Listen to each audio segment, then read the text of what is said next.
इतने घिनौने इल्जाम, लांछन, बेबुनियाद लांछन उन पर लगाए हुए हैं, तो वो तिलमिला उठता है, भन्ना उठता है। उसको नहीं समझ में आता कि अब वो क्या करे, और उसको धीरे धीरे अपनी पत्नी से एक अजीब सी घृणा।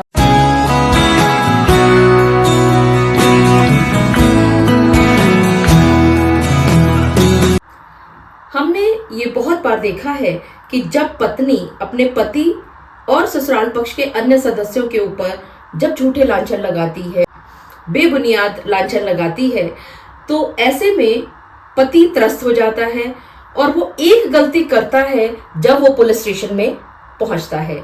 जी हाँ, आप सभी ने बिल्कुल ठीक समझा। जब आपके पास पुलिस स्टेशन से फोन आता है और आप उस समय इमोशनल होते हैं बहुत ज्यादा, तो क्या एक गलती वहां पर करते हैं, आज की इस वीडियो में हम विस्तार से चर्चा करेंगे। मैं एडवोकेट मोहिनी मोना आप सभी का पुनः स्वागत करती हूं और आप सभी देख रहे हैं आप सभी का पसंदीदा चैनल मोहिनी मोना एडवोकेट। अगर आपने मेरे इस चैनल को अभी तक सब्सक्राइब ना किया हो या आप मेरे इस चैनल के लिए नए हैं, तो इसको जल्दी से जल्दी सब्सक्राइब कर दीजिएगा, ताकि आपको इसी तरह के लीगल इंफॉर्मेटिव वीडियोस की नोटिफिकेशन सबसे पहले मिल सके।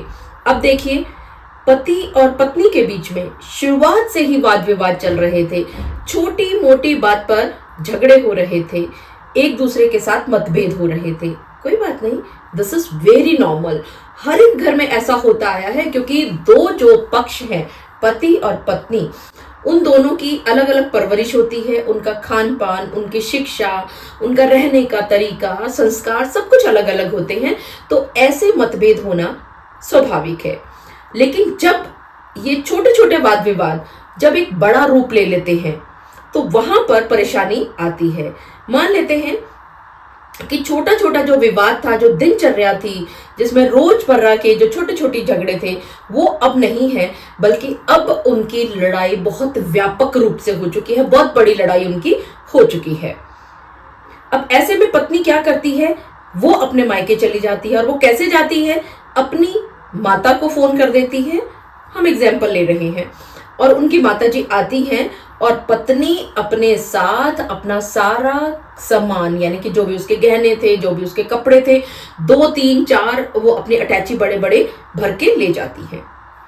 वहां पर पति जो दूसरी तरफ बैठा हुआ है और ससुराल पक्ष के अन्य लोग हैं, वो लोग देख रहे हैं कि ये ऐसा क्या हो रहा है। लोग जो हैं, जो उस लड़की की, यानी कि उस बहू की सासू माँ है, ससुर है, देवर, देवरानी, जेठ, जेठानी, नंद, माने जो भी परिवार के सदस्य हैं, वो सभी उसको रोकने की कोशिश कर रहे हैं। लेकिन दूसरी तरफ, वहीं पर दूसरी तरफ जो पति है, वो गुस्से में मुंह फुला करके, कुप्पा बना करके बैठा हुआ है, क्योंकि वो ये सोच रहा है कि ठीक है, इसने जब अपनी कर ली, जब अपने आप बारे में सोच लिया, जब ये सोच ही लिया कि वो उसको छोड़ करके जा रही है, तो ठीक है, जाए।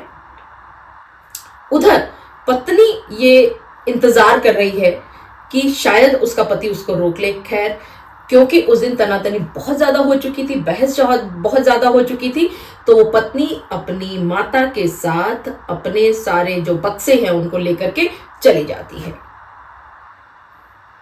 अब देखिए, पति बैठा हुआ है ससुराल में अकेला, यानी कि अपने घर में अपने माता पिता और भाई बहनों के साथ अकेला बैठा हुआ है। पत्नी गुस्से में मायके जाकर के बैठ गई है और वो इंतजार कर रही है कि उसका पति उसको लेने के लिए आएगा या फोन करेगा।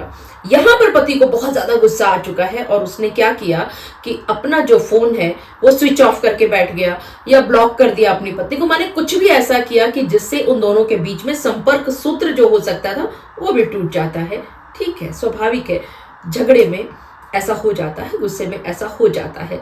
लेकिन ये स्थिति हमेशा के लिए नहीं होती। कुछ दिनों के बाद थोड़ा थोड़ा दोनों का गुस्सा ठंडा होने लगता है और वो अब इंतजार करने लगते हैं। पति इंतजार करता है कि शायद पत्नी जैसे गई थी, क्योंकि उसको गुस्सा तो बहुत है कि वो अपनी मर्जी से और इतना छोटी सी बात का बवंडर बना करके वो चली गई है, तो जैसे वो गई है अपनी मर्जी से वैसे ही आएगी, मैं क्यों लेने जाऊं। उधर पत्नी ये सोचती है कि मैं इतने गुस्से में आ गई थी, या जो कुछ भी हुआ, जैसी भी स्थितियां बनी, गलती हुई उससे, पति ने क्यों नहीं रोका, पति अब क्यों नहीं बात कर रहा, पति क्यों नहीं रिक्वेस्ट कर रहा, पति क्यों नहीं बुला रहा। खैर, ये स्थिति जब धीरे धीरे धीरे बढ़ने लगती है, उन दोनों के बीच का जो अलगाव है वो और ज्यादा बड़ा होने लगता है, तो एक अजीब ही, एक अलग ही ड्रामा चल रहा था इस पत्नी के मायके में, और वहां पर जहां पति ये सोच रहा था कि इसकी पत्नी वापस आएगी, जब गुस्सा ठंडा होगा अपने आप आएगी, अपने आप गई है अपने आप आएगी, वहां पर एक दूसरा ही प्लान रचा जा रहा था उस पत्नी के मायके में, और वहां पर एक कंप्लेंट दर्ज कर दी जाती है। कंप्लेंट पहुंचती है पुलिस स्टेशन में या CAW सेल में, जहां पर भी पत्नी गई है। और इसके बाद एक फोन आता है पुलिस स्टेशन से, या सम्मन आते हैं पुलिस स्टेशन से या CAW सेल से उस पति के घर में, और कोहराम मच जाता है वहां पर। अब यहां पर पति को बहुत ज्यादा गुस्सा आ चुका है, उसको नहीं समझ में आ रहा कि ये क्या होगा, कैसे हो रहा है, क्योंकि वो इतनी सारी चीजें बाहर समाज में सुन चुके हैं कि वो विश्वास नहीं कर पा रहे कि उनकी जो पत्नी है वो इस तरह की हरकत, इतनी नीच हरकत कर देगी। खैर वो पहुंचते हैं थाने में या CAW सेल में, और वहां पर जब उनको पता चलता है कि कितने घिनौने इल्जाम, लांछन, बेबुनियाद लांछन उन पर लगाए हुए हैं, तो वो तिलमिला उठता है, बन्ना उठता है। उसको नहीं समझ में आता कि अब वो क्या करे, और उसको धीरे धीरे अपनी पत्नी से एक अजीब सी घृणा सी होने लगती है कि देखिए ऐसा कुछ हुआ भी नहीं, ऐसा कुछ किया भी नहीं, और ये लांछन लगाए जा रहे हैं। जैसे फॉर एग्जाम्पल एक लांछन इस तरह का भी लगाया जाता है कि इस पति और पत्नी की मान लीजिए एक छोटी सी प्यारी सी गुड़िया हुई है, जिस गुड़िया को वो अपने साथ मायके लेकर के चली गई थी उनकी पत्नी, तो ऐसा लांछन भी लगाया जा सकता है। मैंने बहुत सारी FIR में देखा है कि ऐसा लगाया जा रहा है कि क्योंकि उनकी एक बेटी पैदा हो गई, तो बेटी होने के वजह से उनके ऊपर लांछन लगाए जा रहे हैं, जबकि ऐसा कुछ हुआ ही नहीं था। बहुत खुशियां मनाई गई थी इस बहू के ससुराल में, तो यानी कि इस जो पति है उसके परिवार में तो बहुत अच्छी खुशियां मनाई गई थी। प्रोग्राम हुए थे, फंक्शंस हुए थे, और गेट टुगेदर्स हुई थी, पार्टीज हुई थी। लेकिन यहाँ एक अजीब सी बात आ रही है, या एक ऐसा अजीब सा लांछन लगा दिया जाता है कि जो ये सास है इस बहू की, वो इनको मारती पीटती हैं, जबकि ऐसा कुछ है ही नहीं। वो तो बहुत बीमार है, वो ऐसा कुछ कर ही नहीं सकती, वो बेड पे है, या ऐसा कुछ हुआ ही नहीं कभी भी। जो कुछ भी तनातनी हुई थी, जो कुछ भी बहस हुई थी, वो हल्की फुल्की पति पत्नी के बीच में हुई थी, और वो भी ऐसी कोई बहुत बड़ी बहस नहीं थी कि जिसकी वजह से ये दोनों में अलगाव आने लगे। खैर, जब इस तरह की चीजें देखता है, पढ़ता है पति, तो वो आपा खो बैठता है, और वो इतना इमोशनल हो जाता है, और यहां पर वो गलती करता है। वो क्या कहता है यहां पर कि देखिए, जो कुछ भी हुआ, जैसे भी हुआ, मैं भुगतूंगा अकेला, मेरे माता पिता को, मेरे परिवार के सदस्यों को छोड़ दो। यहां ऐसा कहने से आप क्या एक इंडिकेट कर रहे हैं कि हां आपसे गलती तो हुई है, लेकिन उसकी सजा आप अकेला लेने के लिए तैयार हैं। तो ऐसी गलती आपने नहीं करनी है, कभी भी इमोशंस में नहीं बहना है। और हमेशा मैंने देखा है सिर्फ थानों के अंदर ही नहीं, CAW सेल के अंदर नहीं, इवन कोर्ट के अंदर भी, जब उनके ऊपर गलत बेबुनियाद लांछन लगाए जाते हैं बहुओं की तरफ से, तो वो एकदम से इमोशनल हो जाते हैं, और इमोशनल होकर के वो उल्ट पुल्ट कुछ कहने लगते हैं कि ठीक है, कोई बात नहीं, मैं भुगतूंगा, मैं पति हूं, मैं सारी चीजों को भुगतूंगा, बाकी सबको छोड़ दिया जाए। ये इस तरह की गलतियां आपने नहीं करनी है। आपको पुलिस स्टेशन में अगर बुलाया जाए या CAW सेल में बुलाया जाए, तो आपको निडर होके जाना है, बिना डरे जाना है।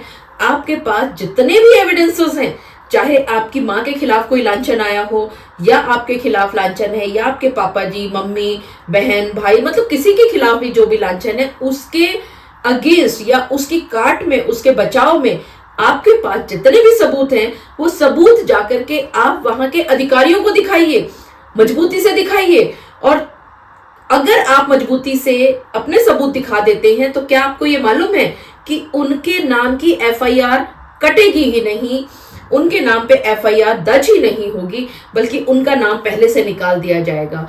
तो आपके फायदे में क्या है, इमोशंस में बहना या सबूतों को इकट्ठा करना दिमाग से? आपको इमोशंस में बिल्कुल भी नहीं बहना है, अपने ऊपर किसी बात को नहीं कहना है, अपने ऊपर कोई बात नहीं लेनी है। और इस बात का बहुत अच्छी तरह से ध्यान रखना है कि ऐसी कोई भी स्टेटमेंट आपकी तरफ से ना जाए, जो बाद में आपके जी का जंजाल बन जाए। तो देखा आप सभी ने, ऐसी अक्सर गलतियां आप सभी करते हैं, इमोशंस में बह जाते हैं। अगर आपकी पत्नी भी कोई भी केस करती है, कोई भी कंप्लेंट करती है, आपने इमोशंस को रख देना है साइड में और प्रैक्टिकली दिमाग से काम करना है। अपने एक वकील साहब से बात करनी है और जो वकील साहब आपको जो जो स्टेप्स बता रहे हैं उन स्टेप्स का आपने पालन करना है या उन स्टेप्स पर आपने चलना है, ताकि आप अपने आप को ठीक से बचा सकें। मुझे पूरा विश्वास है कि आप सभी को मेरा आज का वीडियो भी बहुत अच्छा लगा होगा। अगर आपको मेरा आज का वीडियो भी अच्छा लगा तो इसको लाइक, शेयर और कमेंट करना ना भूलिएगा। और हाँ, अगर आप मेरे इस चैनल के लिए नए हैं तो इसको जल्दी से जल्दी सब्सक्राइब कर दीजिएगा, ताकि आपको इसी तरह के लीगल इन्फॉर्मेटिव वीडियोस की नोटिफिकेशन सबसे पहले मिल सके। अपने और अपने परिवार का बहुत अच्छी तरह से ध्यान रखिएगा। Thank you, take care, bye bye.